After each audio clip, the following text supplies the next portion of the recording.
Hi guys, welcome back. Today I'm going to be providing you with some information and guidance regarding the Cenotes map and what you can expect to find on this map if you're not familiar with playing on it.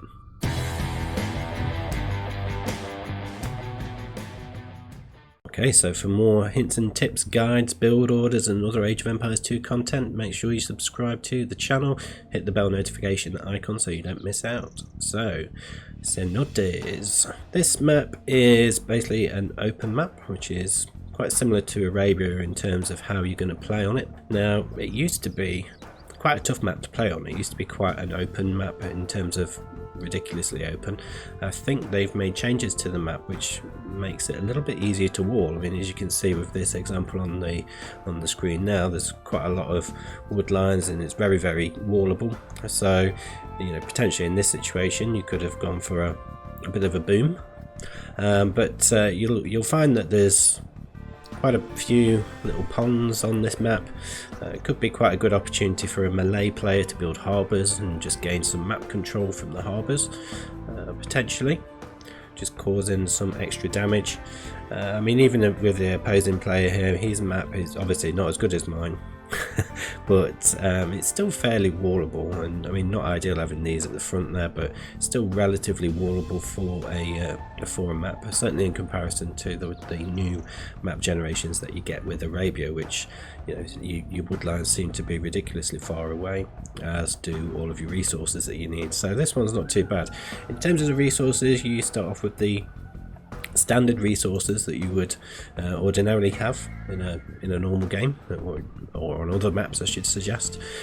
So you have your 8 sheep, you're starting 2 gold piles, 2 stone piles, and then the rest of it's kind of scattered around the map. I'm quite lucky that this third one was at the back there, but as you can see by the wood lines themselves, they're generally quite small, but there are quite a few of them, thankfully. Well, certainly on this map for myself. Perhaps the opponents is a little bit more scarce, but I suppose you've just got to be careful that over time these will become quite thin and potentially over chop and get out of your wall. So if you have walled up, it can be quite difficult in that respect, that the wood lines won't last as long as you'd probably like. But in terms of the strategies you would use on this one, generally, as I say, the same sort of thing you would do with Arabia. So go for some sort of feudal age rush, or potentially a drush, and you know, causing as much damage as you can to the opponent early on in the game. However, as you can see, the maps are a little bit more wallable, so you could potentially turtle up, get fully walled, and do a little bit of a boom. And you know, do a fast castle into a night rush or into a boom, as I've just suggested. So it's probably still a bit of a risky strategy to do on this map, but it's certainly a bit more viable than it would be on Arabia, I would suggest. So, as I say, I think this map has changed over time.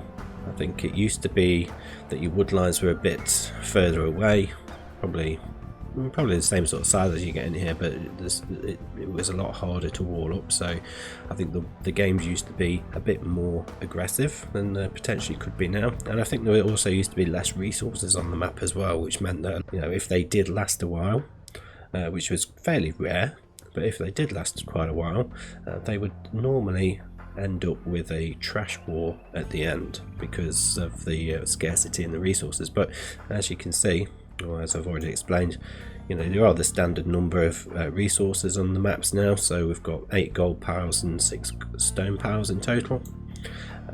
With regards to the little ponds, potentially they could provide a bit of a boost for like an Indian civ who can gather from the shorefish a bit quicker, but to be honest, there's not enough shorefish to really warrant it and make it a useful strategy, you know, to, you know, place a mill for 400 food, which you're likely to collect from those.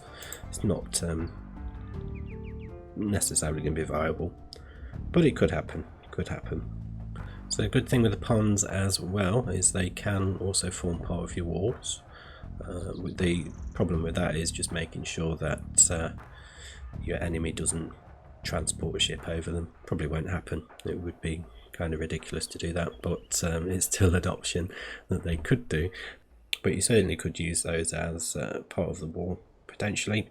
depending on the placement of the ponds. So I generally suggest good civilizations to use on this are pretty much the same ones you would use on Arabia, so those with a good sort of aggression bonus, such as Goths, Aztecs, Huns, Celts, Vikings, Magyars, Bulgarians, Lithuanians, quite a range really.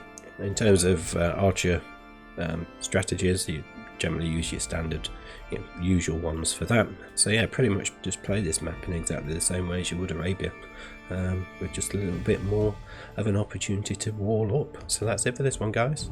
I'll see you on the next one.